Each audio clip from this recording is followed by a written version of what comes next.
श्री वैभवलक्ष्मी व्रतकथा। आटपाट नगर होते। तेथील लोक शेजाऱ्यांशी प्रेमाने वागत बोलत होते. गुण्या गोविंदाने एकत्र राहत होते. पण काळ आता बदलला होता. त्यामुळे नामस्मरण, भजन, कीर्तन, परोपकार, माया, ममता, सेवा या सत्प्रवृत्तींच्या गोष्टी लयाला जाऊन चोरी, दरोडा, जुगार, सट्टा, मद्यपान, व्यभिचार अशा वाईट गोष्टीच वाढल्या होत्या. अर्थात सर्वच माणसे काही दुराचारी नव्हती. नगरात काही चांगली माणसेही होती. त्याच गावात शीला व तिचा पतीही राहत होते. दोघेही धार्मिक, सत्प्रवृत्त, शांत, सुखी व संतुष्ट होते. शीला संसारात सुखी होती, पण काळाला ते मान्य नसावे. तिच्या भाग्यात भोगही लिहिलेले होते. तिच्या नवऱ्याला वाईट मित्रांची संगत लागली. आपणही एका रात्रीत कोट्याधीश व्हावे अशी स्वप्ने तो पाहू लागला. त्यासाठी नको त्या व्यवसायात पडून तो कोट्याधीशाऐवजी भिक्षाधीश झाला. रस्त्यावर भीक मागण्याची पाळी त्याच्यावर आली. अफू, चरस, गांजा यांना तो बळी पडला. दुराचारी मित्रांच्या सहवासाने तो सट्टा, रेस, जुगार खेळू लागला. त्यात त्याने स्वतःजवळच्या सर्व पैशांबरोबर शीलाचे दागिनेही घालवले. शीला सुसंस्कृत, सुशील आणि सुस्वभावी स्त्री होती. तिला आपल्या नवऱ्याच्या वागणुकीचे वाईट वाटत होते.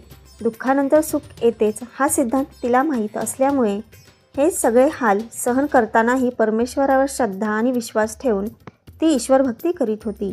एके दिवशी दुपारी ती घरी विचार करीत बसली होती. त्यावेळी तिच्या दारी एक अतिथी आला. दारिद्र्य व दुःखाने ओतप्रोत भरलेल्या आपल्या घरी कोण आले असेल बरे, असा प्रश्न तिच्या मनात आला. पण घरी आलेल्या अतिथीस किमान चहा पाणी तरी द्यावे हा संस्कार बालपणीच तिच्यावर ठसला असल्याने ती अतिथीच्या स्वागतास उठली. ती पाणी घेऊन अतिथीला देण्यासाठी दरवाजात आली. अतिथी म्हणजे एक वृद्धा माता होती. तरीही तिचा चेहरा तेजपुंज होता. डोळ्यातून अमृत तर चेहऱ्यावर प्रेम ओसंडून वाहत होते. माता भेटल्याचा आनंद तिला झाला. शीला मातेला ओळखत नव्हती, तरी देखील त्या मातेला पाहताच तिला प्रसन्न वाटले. तिने मातेचे स्वागत करून तिला घरात घेतले. घरातील एकमात्र पाट तिने मातेला बसावयाला दिला. मातेने शीलाला विचारले, मला ओळखलेस का? शीला संकोचली. ती म्हणाली, माते, मी तुला ओळखले नाही, परंतु तुला पाहून मला खूप आनंद झाला आहे. मन शांत, प्रसन्न झाले आहे. गेल्या काही दिवसांपासून असलेल्या साऱ्या चिंतातून मुक्त झाल्यासारखे वाटते आहे. तुम्ही आलात व मला फार मोठा आधार लाभल्यासारखे वाटू लागले. माता हसली. मग म्हणाली, तू मला विसरलीस की काय? लक्ष्मी मातेच्या मंदिरात दर शुक्रवारी होणाऱ्या भजनाला आपली भेट होत असते, आठवत नाही का तुला? नवऱ्याच्या दुराचारी वर्तनामुळे शीला खचली होती. बाहेरच्या लोकांना तोंड दाखवायची तिला लाज वाटायची. म्हणून तिने गेल्या काही दिवसांपासून मंदिरात जाणेही बंद केले होते. मातेने जरी सांगितले असले तरी तिला काही या मातेला मंदिरात पाहिल्याचे आठवत नव्हते. तिची संभ्रमित मुद्रा पाहून माताच पुढे म्हणाली, तू लक्ष्मी मातेच्या मंदिरात नेहमी सुंदर भजन म्हणतेस, पण अलीकडे तू मला दिसलीच नाहीस. म्हणून तुला शोधत शोधत मी इथे आले. मला वाटलं की तू आजारी असल्यामुळं येत नसशील. कशी आहेस तू? आईच्या मायेने प्रेमळपणे विचारपूस केल्यामुळे शीलाचे मन हेलावले. नकळत तिच्या डोळ्यांतून अश्रू ओघळले. मातेने ते पाहिले. तिच्याजवळ जाऊन तिच्या पाठीवरून ममतेने हात फिरवीत माता तिला म्हणाली, बाळ, सुख व दुःख हा ऊन सावलीचा खेळ आहे. सुखानंतर दुःख आणि दुःखानंतर सुख हे जीवनाचे कालचक्र ठरलेलेच आहे. पण दुःखात बिलकुल धीर सोडू नये. तुझे दुःख मला सांग. मन मोकळे केल्याने दुःख हलके होईल. शक्य असेल तर एखादा उपाय मी सुचवेन. मातेच्या बोलण्याने तिला बराच धीर आला. ती मातेला म्हणाली, माते, पूर्वी माझ्या संसारात आनंद आणि सुख होते. माझे पती सुशील आणि सुस्वभावी असल्याने देवाची सेवा आम्ही कधी विसरलो नाही.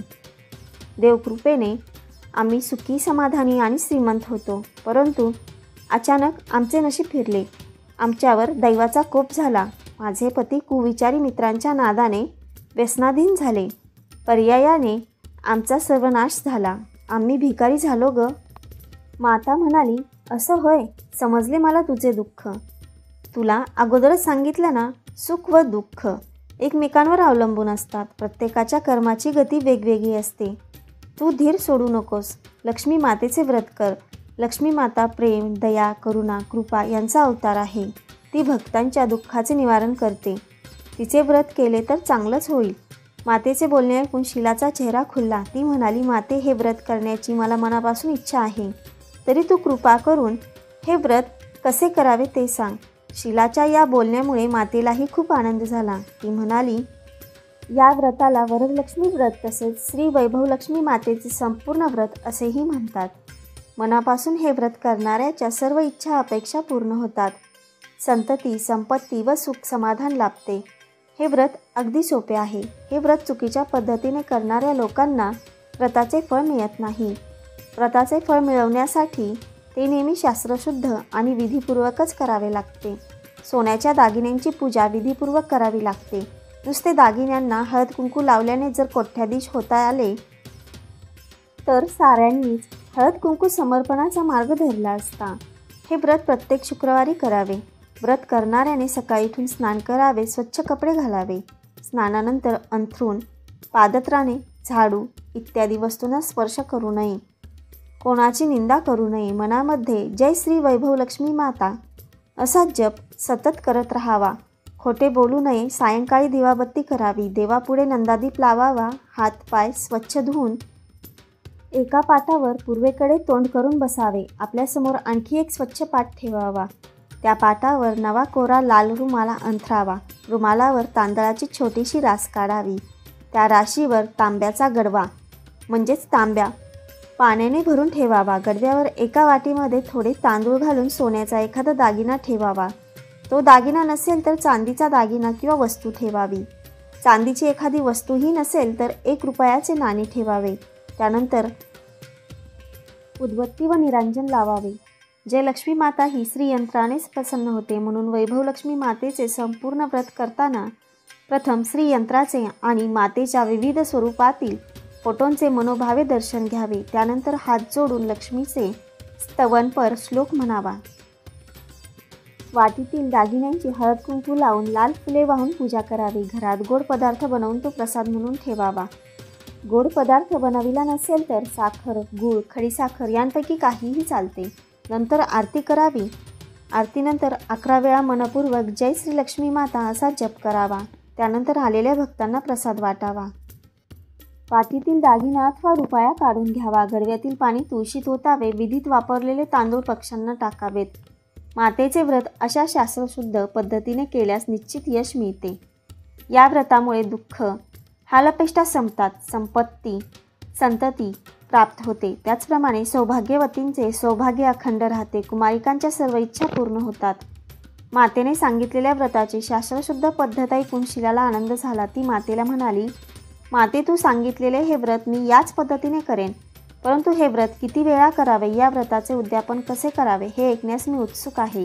तरी कृपा करून तू मला ते सांग. मातेला शिलाचे कौतुक वाटले. ती सांगू लागली, व्रत चुकीच्या पद्धतीने आणि कसेही करण्यात काहीच अर्थ नसतो. हे व्रत 11 किंवा 21 शुक्रवारी ओळीने करावे. व्रताच्या शेवटच्या शुक्रवारी उद्यापन देखील शास्त्रोक्त पद्धतीनेच करावे. प्रत्येक शुक्रवारी आपण जशी पूजा करतो तशीच पूजा शेवटच्या शुक्रवारी करावी.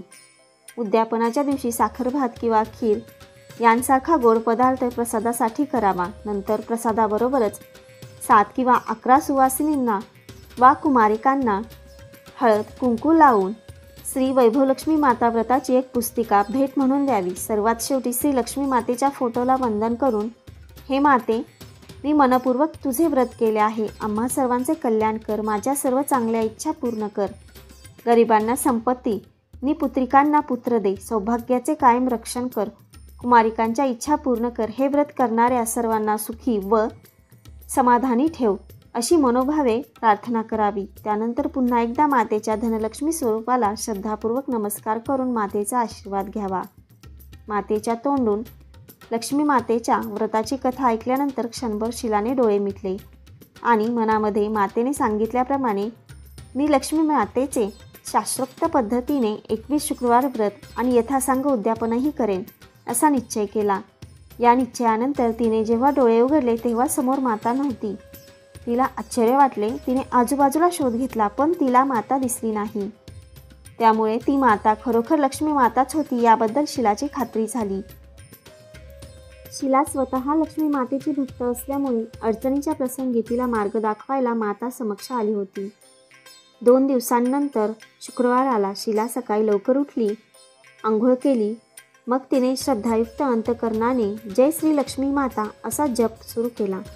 तिने दिवसभर कोणाविषयी अपशब्द उच्चारला नाही. सूर्यास्तसमयी दिवे लागण झाल्यावर तिने पुन्हा एकदा हातपाय तोंड स्वच्छ धुतले. त्यानंतर ती पूर्वेकडे तोंड करून बसली. घरात कोणताच दागिना शिल्लक नसल्यामुळे 1 रुपयाचे नाणे धुवून तिने वाटीत ठेवले. समोर एक पाट ठेवला, त्यावर रुमाल अंथरला. रुमालावर तांदळाची छोटी रास केली. त्यावर पाण्याचा गडवा ठेवला. गडव्यावर तांदूळ व 1 रुपयाचे नाणे घातलेली वाटी ठेवली. मातेने सांगितल्याप्रमाणे श्री लक्ष्मी मातेचे व्रत केले. घरातील गुळाचा खडा प्रसाद म्हणून ठेवला. नवरा घरी आल्यानंतर तिने हा प्रसाद त्याला दिला. ताबडतोब त्याच्या स्वभावात फरक पडला. त्या दिवसापासून लगेचच त्याने शीलाला मारहाण करण्याचे थांबविले. तो पूर्ववत तिच्याशी प्रेमाने बोलू लागला. याचाच तिला अत्यानंद झाला. श्रद्धेबरोबरच शुद्ध भक्तिभावाने शीलाने लक्ष्मी मातेचे हे व्रत 21 शुक्रवारपर्यंत केले. शेवटच्या 21व्या शुक्रवारी मातेने सांगितल्याप्रमाणे उद्यापन केले. त्या प्रसंगी प्रसादाबरोबर 7 सुवासिनींना तिने लक्ष्मी मातेच्या संपूर्ण व्रताची माहिती पुरवली. त्यानंतर धनलक्ष्मी स्वरूपातील मातेच्या फोटोला वंदन केले आणि मनोभावे म्हटले, हे धनलक्ष्मी माते, मी तुझे व्रत भक्तिभावाने पूर्ण केले आहे. आता तू आम्हा सर्वांचे कल्याण कर. माझ्या सर्व चांगल्या इच्छा पूर्ण कर. गरिबांना संपत्ती आणि निपुत्रिकांना संतती दे. सौभाग्यवतींचे सौभाग्य अखंड ठेव. कुमारिकांच्या इच्छा पूर्ण कर. तुझे व्रत करणाऱ्या सर्वांना सुखी ठेव. आम्हा सर्वांना सत्वशील बनव. अशी तिने मनपूर्वक प्रार्थना केली. या प्रार्थनेनंतर तिने परत एकदा धनलक्ष्मी मातेला वंदन करून तिचा फोटो आपल्या डोळ्यांना लावला. अशा शास्त्रशुद्ध पद्धतीने शीलाने व्रत केल्यामुळे तिला ताबडतोब त्याचे फळ मिळाले. तिच्या नवऱ्याच्या वर्तनात बदल झाला. कुविचारी मित्रांची संगत त्याने सोडली. त्याच्या राहण्यात, वागण्यात, बोलण्यात फरक पडला. तो सुधारला. पुन्हा पहिल्यासारखा भरपूर कामधंदा करू लागला. त्याला अपेक्षेपेक्षाही अधिक पैसा मिळू लागला. तो शीलाचे गहाण ठेवलेले दागिने सोडवू शकला. या व्रतामुळे त्यांच्या घरात पूर्वीसारखेच सुख, समाधान, शांती निर्माण झाली. शीलाचे दारिद्र्य गेले. तिचा नवरा सुधारला. गेलेले वैभव परत मिळवू शकले.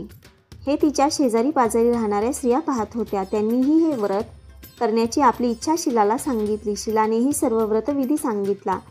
व्रत समजावून घेऊन त्यांनीही हे व्रत सुरू केले. हे लक्ष्मी माते, सर्वांना शीलाप्रमाणे फळ दे. सर्वांच्या इच्छा पूर्ण कर. तुझा त्रिवार जय जयकार असो.